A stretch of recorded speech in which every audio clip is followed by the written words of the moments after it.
Over the past 2 weeks, we have interviewed co-producers Michael Horswell and Lori Olson Horswell with their documentary, Hands of Humanity, under the production of Jeff Crow. Today, we're going to show you that 30-minute documentary. We hope you enjoy it, and please be with us again next week. Thank you so much.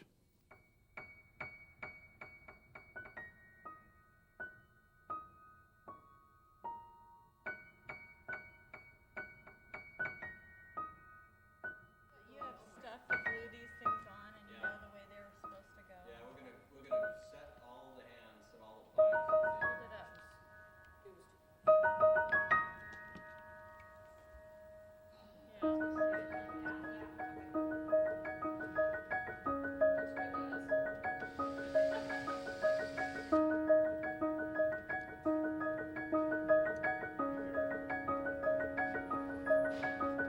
Well, we were thinking about, we have our hands like this. I find it amazing, just the expression, the simple expression of hands holding onto one another. Hand like this holding a world. Her left hand, my right hand. Because those hands were just so demonstrative of the protection that we all offer, because it was a pair of hands holding a right.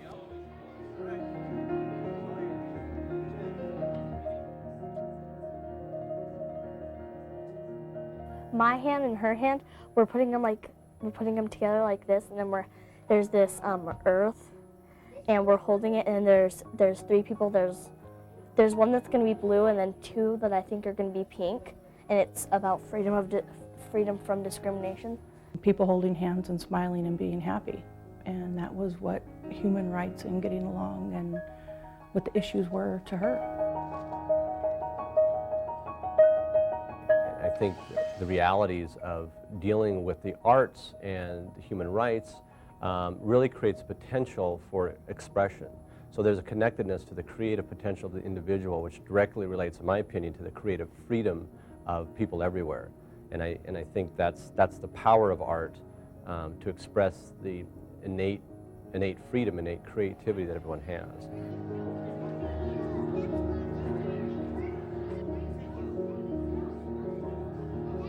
The process of undertaking art, even just seeing, is one of liberation, just liberation of your own spirit. And I think the more art we can have people participate in, be exposed to, the more people will get an idea that there is a sense of freedom, a great sense of equality, and clearly that sense of liberation that comes with the democratic spirit.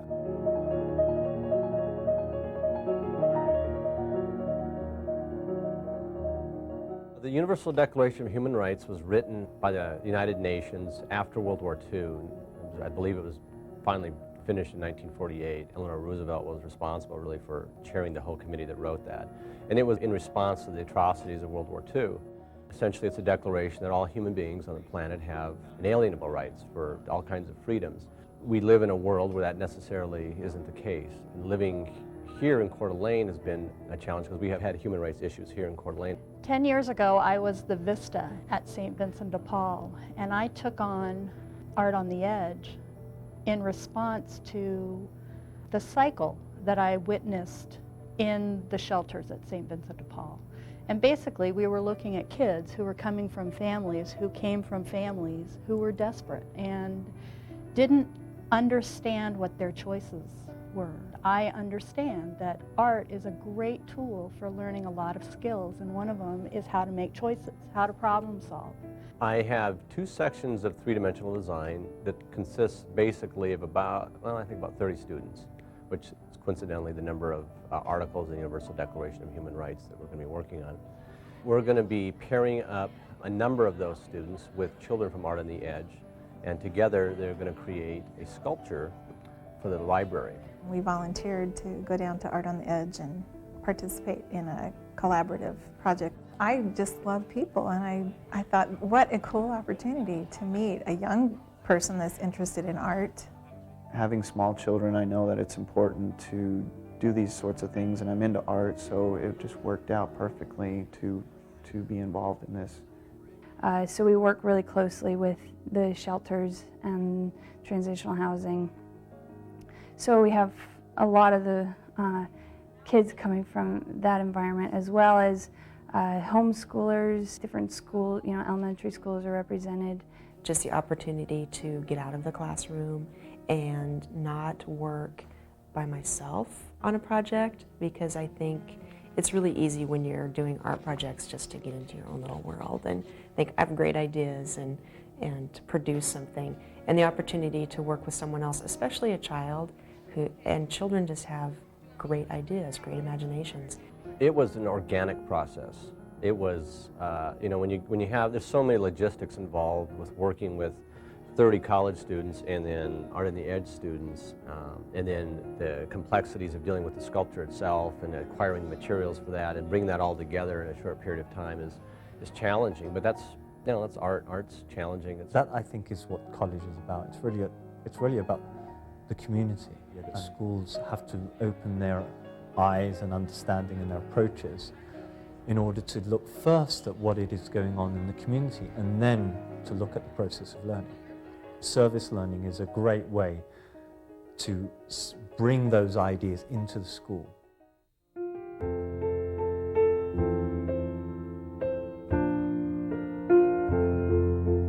So I've encouraged my students at the college here just to be open to the process. It's not a finally defined project. We know what we're doing, we have a concept and a vision for what we want to achieve with it. Much like the creative process, things will change. We have to adjust to that and just to be open to that experience. And of course, the kids from Art on the Edge bring a really great creative openness to the whole idea. I mean, they can just go to a creative space right now. My students who are adults are a little bit more hesitant about exploring things that a child would go and do without even a drop of a hat. I think it's going to be challenging and invigorating for everybody. You get to do many things and make your own kind of pictures. You don't have to listen to all these rules. Meeting a lot of people, getting new friends, and drawing. Well, you get away from your house and you get to have fun. And art, you get dirty, and what all kids loves to do. Today we're going to make some hands. We're going to cast your hands. And what they're going to look like when they're all done, you won't see them today because it takes overnight for them to dry, but they'll look like this. You guys ever make popsicles? You take popsicle and you put it in a plastic container, and you pour that sugary stuff into it, and you stick it in the freezer, and you pull it out, and you eat it the next day, and it's so awesome. This process is very similar to that, except you can't eat it. Felt like egg. Oh, isn't that sweet? All the little fingers together. Look at those little fingers. What I like about art is that with art, you can get messy with paint and stuff. And plus, you also get to express yourself through the art that we do. And when you view a child making art, they're so completely consumed by that process that you can't help but to think that it's triggering something so deep inside their souls that you can't help but to think that it's a healing and a very life-giving experience for the child. It's much more challenging to get an adult to think that they're creative or artistic, or whereas you ask a child and they say, I'm an artist, I'm creative, I can do that. So art is just profound in its dimension, in its expression of the human spirit. There is nothing more expressive of people than their ability to create. There just is no other way that people can just express themselves in the way they see and they feel and they hear and they experience.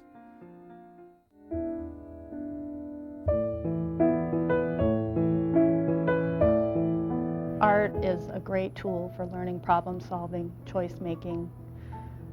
It's a great tool for developing a sense of self, and that is why we target the ages between 8 and 13, because that's the key time when kids are developing that sense about themselves. They are trying to figure out who they are and what they are, and it's a great time to give them the opportunity to access that inner stuff that they don't know how to express. And there's no better way to learn expression than through creation. It was good to work with Brenton, is his name, and he was a little older than what I expected. I expected to have a younger child, but he was, mid-teens. And it was good because it was more of like a mentoring. Instead of just being a mentor to your own children or to little siblings, I get to go out and try and do the same thing and help these kids out in our community also. The kids that we work with are looking for mentors. They're looking for somebody to set an example for them. And for them to be able to interact with kids that are in college, that are on a track to make something of themselves is really valuable for the youngsters. They need to see that that is an option for them.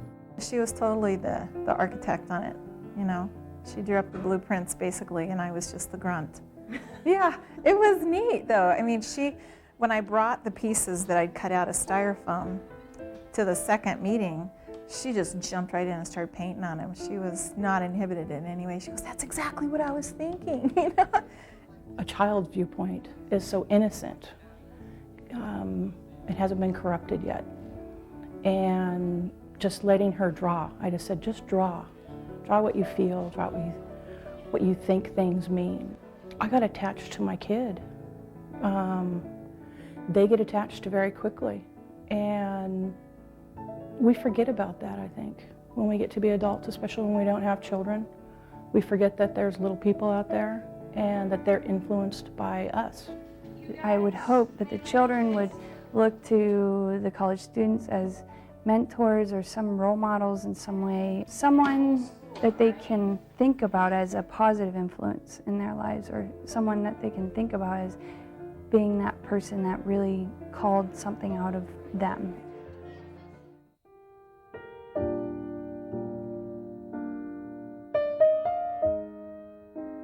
You think of the great communities in the world. The reason that they have that vibrancy, that explains them as great, that says that they're great, that allows us to feel that they're great, is that their artistic tradition, their artistic potential is invested in and cultivated and encouraged. And it's at the very center, the very heart of the community. Art is at the very heart of our communities. My belief is that art is a human necessity. The idea of leaving a mark, I mean, you can see from our ancestors, they were, painting pictures to communicate. And for kids especially, they embrace that, usually without inhibition. And then we have a book that's kind of open and it's kind of jagged, and then like on the pages, it'll have different things like a frog for science and like a pencil and for math and social studies and stuff, and we'll just have like different little things. And then on top of the book, we'll have a desk and it'll have like a paper and like pencils and like school stuff on top of it. I think it's a good idea. It's gonna say like world cultures, so that gets that in there too. A hand like this holding a world. You can have a road and around it.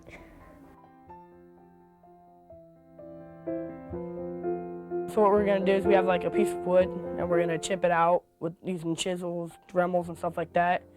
And basically we're doing the third civil right, which is right to life, liberty, and security. So we're gonna have it so there's like a prison wall, and it's gonna be broken down, and there's gonna be a guy stepping through it.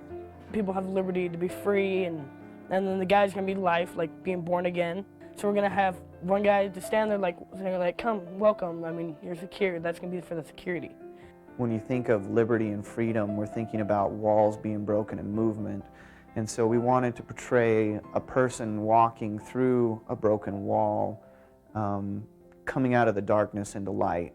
I had about 3 different ideas, and my last one ended up really being more of what I got out of her. So I was already looking things up, looking at other structures that people had done for human rights issues, for equality issues.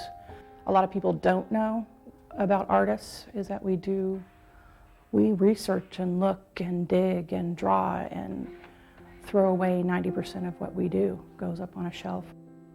The article that I chose was something that we could easily understand, and it was I think Amendment 18, the article Freedom of Thought and Belief. And she had a real good grasp of what that meant. And so she immediately was thinking, well, people can think what they want to think, and they can, I mean, it was very easy. I asked her, you know, what kind of a symbol she would use for like freedom of belief, you know, what people want to believe in. And she started at the bottom and she drew this like a negative space drawing, this contour drawing on the outside of this thing, and she was just tracing around a thought that was in her mind. It was almost like a silhouette. It was like, whoa! It was neat watching her work through that. There's a higher quality, a higher level of attentiveness to what they're doing because they know it's going to be displayed in public. Another thing that happens with those kind of pressures on them is to really be creative about what they're doing, how to work with it, and I think they spend a little more time with it. I try to teach them fundamentals, basic elements of art and the principles of design that we work through exercises. My expectations of them are to use those fundamentals in creating designs and sculptures that are going to be that are going to articulate the article of the Universal Declaration of Human Rights, and that's a very rich place for the creative spirit to be. In countries where there are dictatorships, where there's authoritarian rule, military regimes, that it's the artists that are first singled out. And there's an incredible image. I think it's one of the most horrific images, second to the Holocaust and that brutality. And it's the image in Nazi Germany of all those books being burned. It was the choice to say, you can't even be free to think. And that's actually a profound statement, that we can't be free to think. And if we can't be free to think, what is it we can feel? What is it we can say about our feelings? What is it we can experience of ourselves if what's happening is we are being dictated to? So art is one thing you cannot be dictated to.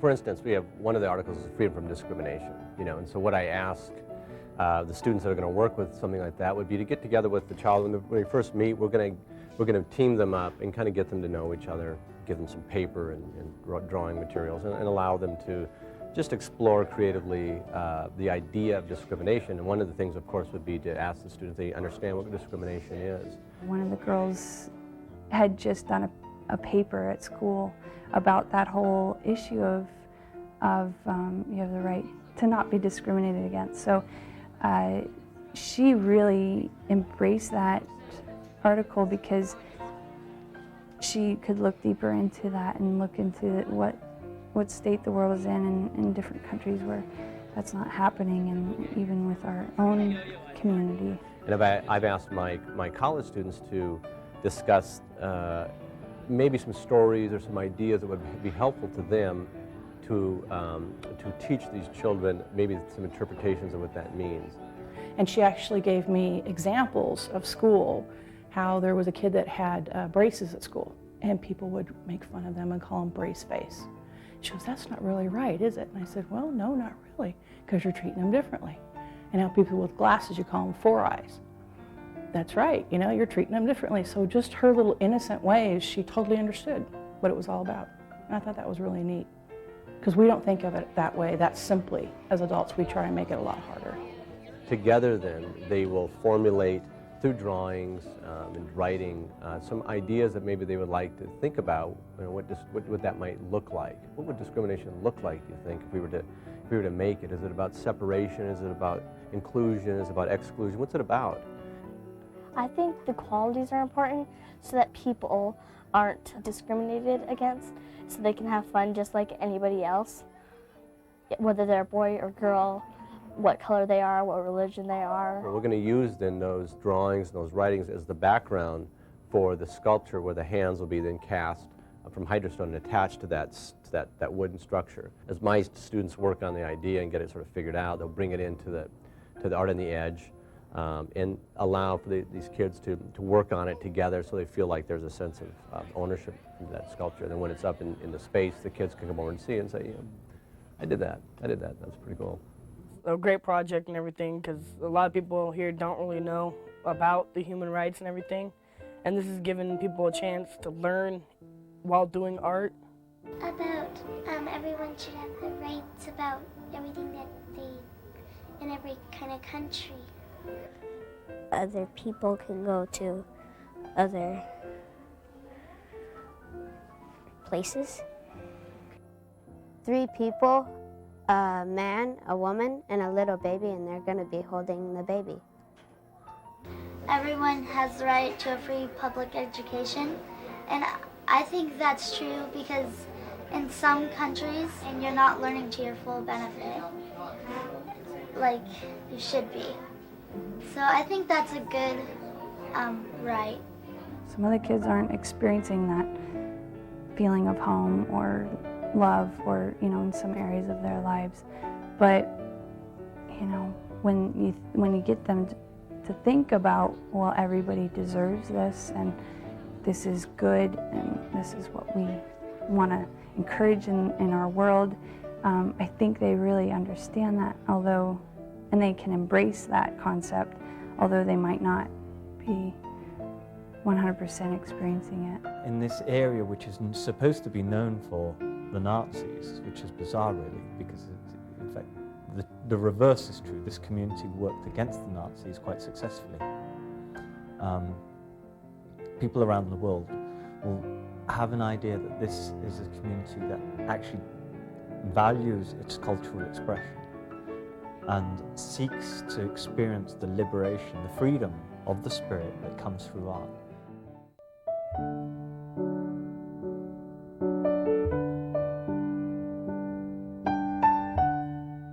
Work in the arts is not only a way of creating performance and products, it is a way of creating our lives by expanding our consciousness, shaping our dispositions, satisfying our quest for meaning, establishing contact with others, and sharing a culture. Well, I'm a big advocate for community art. I really like the idea of putting kids and adults together in a collaborative project. Boy, that was just so valuable, and it was so much fun, I think, for both of us. I think I developed a real good friendship with that little girl. When community gathers and we're all learning from each other and we're all participating and we're all sharing what our life experience has been up to that point. I learned that primarily it's important for an artist to get outside of their own little bubble. I think that it's very important for an artist to be informed by the broader community. And working with a child especially, you get a really fresh perspective, a lot of new ideas, and it really reminds you that there's many layers of audience that you're going to encounter. The person you're working with, the people that came to the reception, and the people who are going to be in the library. So I think that was probably the most important thing I learned from this. Be informed, by the world.